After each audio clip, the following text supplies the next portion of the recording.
અંબાજીમાં ભારે વરસાદને કારણે સમગ્ર વિસ્તારમાં જળબંબાકારની સ્થિતિ સર્જાઈ છે. તો વરસાદના કારણે અંબાજી મંદિરના ચાચર ચોક, ધર્મશાળાઓ અને રસ્તાઓ પર પાણી ભરાઈ ગયા છે. તો મંદિર પરિસરમાં આવેલા ચાચર ચોકમાં પાણી ભરાવાથી ભક્તોને મુશ્કેલીનો સામનો કરવો પડી રહ્યો છે. તો કેટલીક ધર્મશાળાઓના ગેટમાં પણ પાણી ઘૂસી જતા યાત્રાળુઓને હાલાકી વધી રહી છે. તો સાંઈબાબા મંદિર આગળ વિસ્તારમાં પણ પાણી ભરાયા છે. તો પોલીસ સ્ટેશન પાસેના વિસ્તારમાં ઘૂંટણસમાં પાણી ભરાયા છે.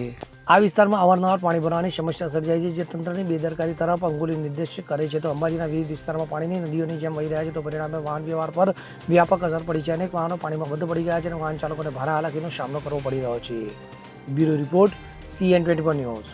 હવે જુઓ દેશ દુનિયાની તમામ ખબરો તમારી આંગળીના ટેરવે.